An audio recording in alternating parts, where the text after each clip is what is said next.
ദൈവത്തിന് മഹത്വം.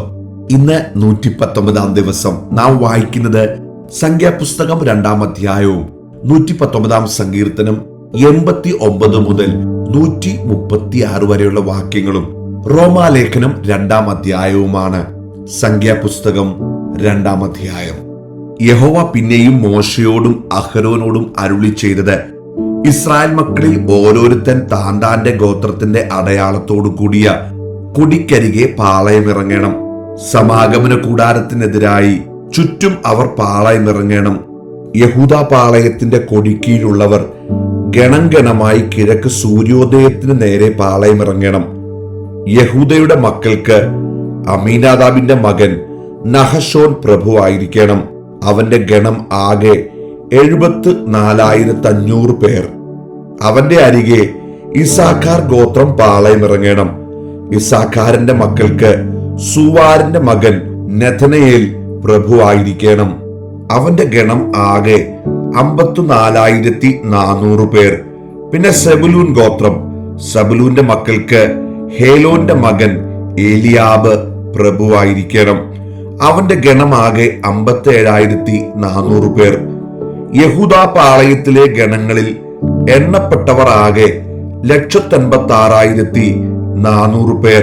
ഇവർ ആദ്യം പുറപ്പെടണം. രൂബേൻ പാളയത്തിന്റെ കൊടിക്കീഴുള്ളവർ ഗണം ഗണമായി തെക്കുഭാഗത്ത് പാളയമിറങ്ങണം. രൂബേന്റെ മക്കൾക്ക് ശെദേയൂരിന്റെ മകൻ എലീസൂർ പ്രഭുവായിരിക്കണം. അവന്റെ ഗണം ആകെ 46,500 പേർ. അവന്റെ അരികെ ശിമയോൻ ഗോത്രം പാളയമിറങ്ങണം. ശിമയോന്റെ മക്കൾക്ക് സൂരീശദായിയുടെ മകൻ ശെലൂമിയേൽ പ്രഭുവായിരിക്കണം. അവന്റെ ഗണം ആകെ 59,300 പേർ. പിന്നെ ഗാദ് ഗോത്രം, ഗാദിന്റെ മക്കൾക്ക് രയൂവേലിന്റെ മകൻ ഏലിയാസാഫ് പ്രഭുവായിരിക്കണം. അവന്റെ ഗണം ആകെ 45,650 പേർ. രൂബേൻ പാളയത്തിലെ ഗണങ്ങളിൽ എണ്ണപ്പെട്ടവർ ആകെ 1,51,450 പേർ. അവർ രണ്ടാമതായി പുറപ്പെടണം. പിന്നെ സമാഗമന കൂടാരം പാളയത്തിന്റെ നടുവിൽ ലേവ്യരുടെ പാളയവുമായി യാത്ര ചെയ്യണം. അവർ പാളയം ഇറങ്ങുന്നത് പോലെ തന്നെ താന്താങ്ങളുടെ കൊടിക്കരികെ യഥാക്രമം പുറപ്പെടണം. എഫ്രൈം പാളയത്തിന്റെ കൊടിക്കീഴുള്ളവർ ഗണം ഗണമായി പടിഞ്ഞാറേ ഭാഗത്ത് പാളയമിറങ്ങണം. എഫ്രൈമിന്റെ മക്കൾക്ക് അമിഹുവിന്റെ മകൻ എലീഷാമ പ്രഭുവായിരിക്കണം. അവന്റെ ഗണം ആകെ 44,500 പേർ. അവന്റെ അരികെ മനശ്ശെ ഗോത്രം പാളയമിറങ്ങണം. മനശ്ശയുടെ മക്കൾക്ക് പെദാസൂരിന്റെ മകൻ ഗമലിയേൽ പ്രഭുവായിരിക്കണം. അവന്റെ ഗണം ആകെ 30,200 പേർ. പിന്നെ ബെന്യാമിൻ ഗോത്രം പാളയമിറങ്ങണം. ബെന്യാമിന്റെ മക്കൾക്ക് ഗിദയോനിയുടെ മകൻ അബീദാൻ പ്രഭുവായിരിക്കണം. അവന്റെ ഗണം ആകെ 35,400 പേർ. എഫ്രൈം പാളയത്തിലെ ഗണങ്ങളിൽ എണ്ണപ്പെട്ടവർ ആകെ 1,08,100 പേർ. അവർ മൂന്നാമതായി പുറപ്പെടണം. ദാൻ പാളയത്തിന്റെ കൊടിക്കീഴുള്ളവർ ഗണം ഗണമായി വടക്കേ ഭാഗത്ത് പാളയമിറങ്ങണം. ദാന്റെ മക്കൾക്ക് അമ്മീഷദായിയുടെ മകൻ അഹിയേസർ പ്രഭുവായിരിക്കണം. അവന്റെ ഗണമാകെ 60,700 പേർ. അവന്റെ അരികെ ആശേർ ഗോത്രം പാളയമിറങ്ങണം. ആശേരിന്റെ മക്കൾക്ക് ഒക്രാന്റെ മകൻ പെഗിയേൽ പ്രഭുവായിരിക്കണം.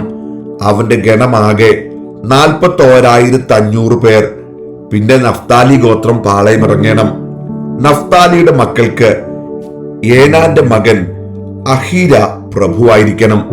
അവന്റെ ഗണം ആകെ 53,400 പേർ. ദാൻ പാളയത്തിലെ ഗണങ്ങളിൽ എണ്ണപ്പെട്ടവർ ആകെ 1,87,600 പേർ. അവർ തങ്ങളുടെ കൊടികളോടുകൂടെ ഒടുവിൽ പുറപ്പെടണം. ഇസ്രായേൽ മക്കളിൽ ഗോത്രം ഗോത്രമായി എണ്ണപ്പെട്ടവർ ഇവർ തന്നെ. പാളയങ്ങളിൽ ഗണം ഗണമായി എണ്ണപ്പെട്ടവർ ആകെ 6,03,550 പേരായിരുന്നു. എന്നാൽ യഹോവ മോശയോട് കൽപ്പിച്ചതുപോലെ ഇസ്രായേൽ മക്കളുടെ കൂട്ടത്തിൽ ലേവ്യരെ എണ്ണിയില്ല. യഹോവ മോശയോട് കൽപ്പിച്ചതുപോലെയൊക്കെയും ഇസ്രായേൽ മക്കൾ ചെയ്തു.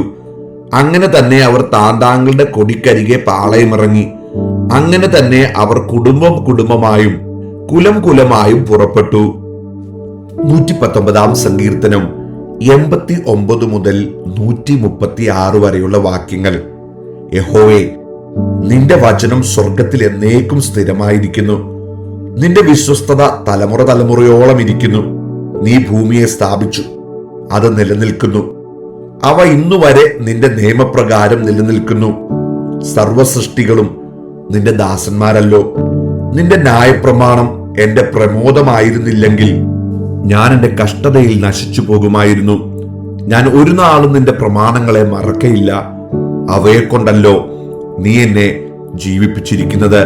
ഞാൻ നിനക്കുള്ളവനത്രേ, എന്നെ രക്ഷിക്കണമേ. ഞാൻ നിന്റെ പ്രമാണങ്ങളെ അന്വേഷിക്കുന്നു. ദുഷ്ടന്മാർ എന്നെ നശിപ്പിപ്പാൻ പതിയിരിക്കുന്നു. ഞാനോ നിന്റെ സാക്ഷ്യങ്ങളെ ചിന്തിച്ചുകൊള്ളും. സകല സമ്പൂർത്തിക്കും ഞാൻ അവസാനം കണ്ടിരിക്കുന്നു. നിന്റെ കൽപ്പനയോ അത്യന്തം വിസ്തീർണമായിരിക്കുന്നു. നിന്റെ ന്യായപ്രമാണം എനിക്ക് എത്രയോ പ്രിയം. ഇടവിടാതെ അതെന്റെ ധ്യാനമാകുന്നു. നിന്റെ കൽപ്പനകൾ എന്നെ എന്റെ ശത്രുക്കളെക്കാൾ ബുദ്ധിമാനാക്കുന്നു. അവ എപ്പോഴും എന്റെ പക്കലുണ്ട്. നിന്റെ സാക്ഷ്യങ്ങൾ എന്റെ ധ്യാനമായിരിക്കൊണ്ട് എന്റെ സകല ഗുരുക്കന്മാരിലും ഞാൻ ബുദ്ധിമാനാകുന്നു. നിന്റെ പ്രമാണങ്ങളെ അനുസരിക്കയാൽ ഞാൻ വയോധികന്മാരിലും വിവേകമേറിയവനാകുന്നു. നിന്റെ വചനം പ്രമാണിക്കേണ്ടതിന് ഞാൻ സകല ദുർമാർഗത്തിൽ നിന്നും കാൽ വിലക്കുന്നു. നീ എന്നെ ഉപദേശിച്ചിരിക്കയാൽ ഞാൻ നിന്റെ വിധികളെ വിട്ടുമാറിയിട്ടില്ല. തിരുവചനം എന്റെ അണ്ണാക്കിന് എത്ര മധുരം. അവ എന്റെ വായ്ക്ക് തേനിലും നല്ലത്. നിന്റെ പ്രമാണങ്ങളാൽ ഞാൻ വിവേകമുള്ളവനാകുന്നു. അതുകൊണ്ട് ഞാൻ സകല വ്യാജമാർഗവും വെറുക്കുന്നു. നിന്റെ വചനം എന്റെ കാലിന് ദീപവും എന്റെ പാതയ്ക്ക് പ്രകാശവുമാകുന്നു. നിന്റെ നീതിയുള്ള വിധികളെ പ്രമാണിക്കുമെന്ന് ഞാൻ സത്യം ചെയ്തു. അത് ഞാൻ നിവർത്തിക്കും. ഞാൻ മഹാകഷ്ടത്തിലായിരിക്കുന്നു. യഹോവേ, നിന്റെ വാഗ്ദാന പ്രകാരം എന്നെ ജീവിപ്പിക്കണമേ. യഹോവേ, എന്റെ വായുടെ സ്വമേധാദാനങ്ങളിൽ പ്രസാദിക്കണമേ. നിന്റെ വിധികളെ എനിക്ക് ഉപദേശിച്ചു തരണമേ. ഞാൻ പ്രാണത്യാഗം ചെയ്യുവാൻ എല്ലായ്പ്പോഴും ഒരുങ്ങിയിരിക്കുന്നു. എങ്കിലും നിന്റെ ന്യായപ്രമാണം ഞാൻ മറക്കുന്നില്ല. ദുഷ്ടന്മാർ എനിക്ക് കണി വെച്ചിരിക്കുന്നു.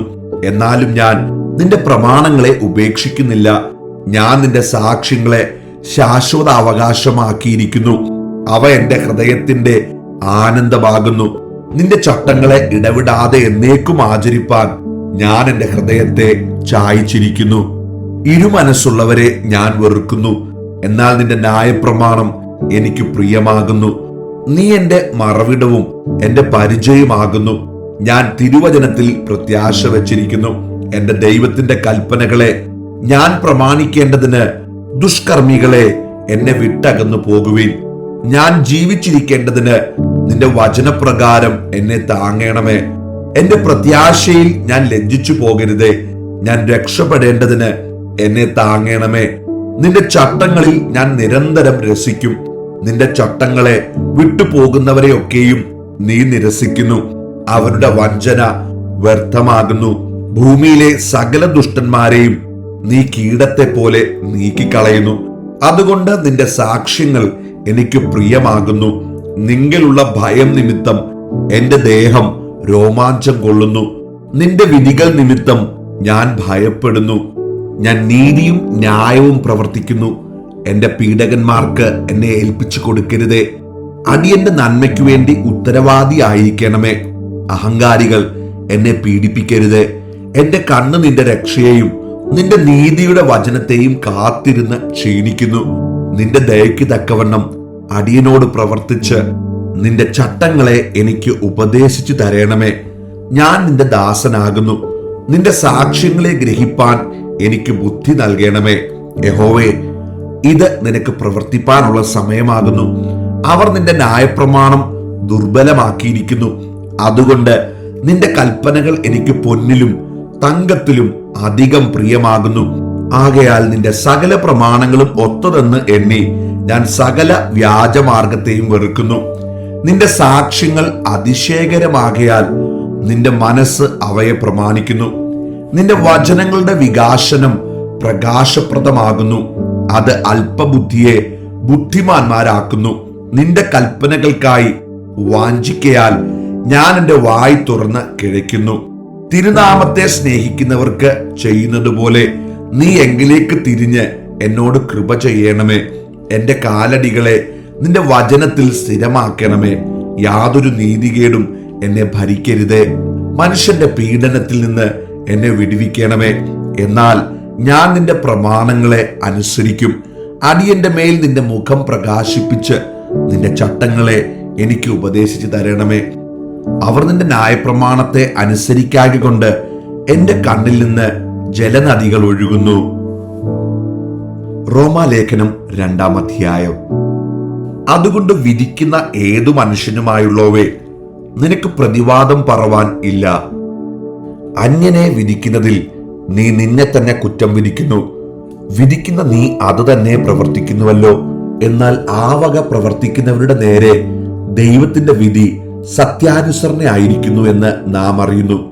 ആ വക പ്രവർത്തിക്കുന്നവരെ വിധിക്കുകയും അത് തന്നെ പ്രവർത്തിക്കുകയും ചെയ്യുന്ന മനുഷ്യ, നീ ദൈവത്തിന്റെ വിധിയിൽ നിന്ന് തെറ്റി ഒഴിയുമെന്ന് നനയ്ക്കുന്നുവോ? അല്ല, ദൈവത്തിന്റെ ദയ നിന്നെ മാനസാന്തരത്തിലേക്ക് നടത്തുന്നു എന്ന് അറിയാതെ നീ അവന്റെ ദയ, ക്ഷമ, ദീർഘക്ഷാന്തി എന്നിവയുടെ ഐശ്വര്യം നിരസിക്കുന്നുവോ?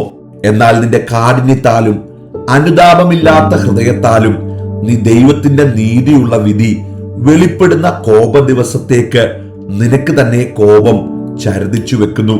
അവൻ ഓരോരുത്തന് അവനവന്റെ പ്രവൃത്തിക്ക് തക്ക പകരം ചെയ്യും. നല്ല പ്രവൃത്തിക്കു വേണ്ടുന്ന സ്ഥിരത പൂണ്ട് തേജസ്സും മാനവും അക്ഷതയും അന്വേഷിക്കുന്നവർക്ക് നിത്യജീവനും, ശാഠ്യം പൂണ്ട് സത്യം അനുസരിക്കാതെ അനീതി അനുസരിക്കുന്നവർക്ക് കോപവും ക്രോധവും കൊടുക്കും. തിന്മ പ്രവർത്തിക്കുന്ന ഏത് മനുഷ്യാത്മാവിനും കഷ്ടവും സങ്കടവും ആദ്യം യഹൂദനും പിന്നെ യവനനും വരും. നന്മ പ്രവർത്തിക്കുന്ന ഏവനും മഹത്വവും മാനവും സമാധാനവും ആദ്യം യഹൂദനും പിന്നെ യവനനും ലഭിക്കും. ദൈവത്തിന്റെ പക്കൽ മുഖപക്ഷമില്ലല്ലോ. ന്യായപ്രമാണമില്ലാതെ പാപം ചെയ്തവർ ഒക്കെയും ന്യായപ്രമാണം കൂടാതെ നശിച്ചു പോകും. ന്യായപ്രമാണം ഉണ്ടായിട്ട് പാപം ചെയ്തവർ ഒക്കെയും ന്യായപ്രമാണത്താൽ വിധിക്കപ്പെടും. ന്യായപ്രമാണം കേൾക്കുന്നവരല്ല ദൈവസന്നിധിയിൽ നീതിമാന്മാർ, ന്യായപ്രമാണം ആചരിക്കുന്നവരത്രേ നീതീകരിക്കപ്പെടുന്നത്. ന്യായപ്രമാണമില്ലാത്ത ജാതികൾ ന്യായപ്രമാണത്തിലുള്ളത് സ്വഭാവത്താൽ ചെയ്യുമ്പോൾ ന്യായപ്രമാണമില്ലാത്ത അവർ തങ്ങൾക്ക് തന്നെ ഒരു ന്യായപ്രമാണമാകുന്നു. അവരുടെ മനസാക്ഷി കൂടെ സാക്ഷ്യം പറഞ്ഞും അവരുടെ വിചാരങ്ങൾ തമ്മിൽ കുറ്റം ചുമത്തുകയോ പ്രതിവാദിക്കുകയോ ചെയ്തുകൊണ്ട് അവർ ന്യായപ്രമാണത്തിന്റെ പ്രവൃത്തി തങ്ങളുടെ ഹൃദയത്തിൽ എഴുതിയിരിക്കുന്നതായി കാണിക്കുന്നു. ദൈവം യേശുക്രിസ്തു മുഖാന്തരം മനുഷ്യരുടെ രഹസ്യങ്ങളെ തന്റെ സുവിശേഷ പ്രകാരം ന്യായം വിധിക്കുന്ന നാളിൽ തന്നെ നീയോ യഹൂദൻ എന്നു പേർ കൊണ്ടും ന്യായപ്രമാണത്തിൽ ആശ്രയിച്ചും ദൈവത്തിൽ പ്രശംസിച്ചും ന്യായപ്രമാണത്തിൽ നിന്ന് പഠിക്കയാൽ അവന്റെ ഇഷ്ടം അറിഞ്ഞും ഭേദാഭേദങ്ങൾ വിവേചിച്ചും ജ്ഞാനത്തിന്റെയും സത്യത്തിന്റെയും സ്വരൂപം ന്യായപ്രമാണത്തിൽ നിന്ന് നിനക്ക് ലഭിച്ചതുകൊണ്ട് നീ കുരുടർക്ക് വഴികാട്ടുന്നവൻ, ഇരുട്ടിലുള്ളവർക്ക് വെളിച്ചം, മൂഢരെ പഠിപ്പിക്കുന്നവർ, ശിശുക്കൾക്ക് ഉപദേഷ്ടാവ് എന്ന് ഉറച്ചുമിരിക്കുന്നെങ്കിൽ, ഹേ അന്യനെ ഉപദേശിക്കുന്നവനെ, നീ നിന്നെ തന്നെ ഉപദേശിക്കാത്തത് എന്ത്? മോഷ്ടിക്കരുത് എന്ന് പ്രസംഗിക്കുന്ന നീ മോഷ്ടിക്കുന്നുവോ? വ്യഭിചാരം ചെയ്യരുത് എന്ന് പറയുന്ന നീ വ്യഭിചാരം ചെയ്യുന്നുവോ? വിഗ്രഹങ്ങളെ വെറുക്കുന്ന നീ ക്ഷേത്രം കവർച്ച ചെയ്യുന്നുവോ? ന്യായപ്രമാണത്തിൽ പ്രശംസിക്കുന്ന നീ ന്യായപ്രമാണ ലംഘനത്താൽ ദൈവത്തെ അപമാനിക്കുന്നുവോ? നിങ്ങൾ നിമിത്തം ദൈവത്തിന്റെ നാമം ജാതികളുടെ ഇടയിൽ ദുഷിക്കപ്പെടുന്നു എന്ന് എഴുതിയിരിക്കുന്നുവല്ലോ. നീ ന്യായപ്രമാണം ആചരിച്ചാൽ പരിച്ഛേദന പ്രയോജനമുള്ളത് സത്യം. ന്യായപ്രമാണ ലംഘിയായാലോ നിന്റെ പരിച്ഛേദന അഗ്രചർമ്മിയായി തീർന്നു. അഗ്രചർമ്മി ന്യായപ്രമാണത്തിന്റെ നിയമങ്ങളെ പ്രമാണിച്ചാൽ അവന്റെ അഗ്രചർമ്മം പരിച്ഛേദനയെന്ന് എണ്ണുകയില്ലയോ? സ്വഭാവത്താൽ അഗ്രചർമ്മിയായവൻ ന്യായപ്രമാണം അനുഷ്ഠിക്കുന്നുവെങ്കിൽ അക്ഷരവും പരിച്ഛേദനയുമുള്ള ന്യായപ്രമാണ ലംഘിയായ നിന്നെ അവൻ വിധിക്കയില്ലയോ? പുറമേ യഹൂദനായവൻ യഹൂദനല്ല, പുറമേ ജഡത്തിലുള്ള പരിച്ഛേദനയുമല്ല. അകമേ യഹൂദനായവൻ അത്രേ യഹൂദൻ, അക്ഷരത്തിലല്ല. ആത്മാവിലുള്ള ഹൃദയ പരിച്ഛേദന അത്രേ പരിച്ഛേദന. അവന് മനുഷ്യരാലല്ല ദൈവത്താൽ തന്നെ പുകഴ്ച ലഭിക്കും.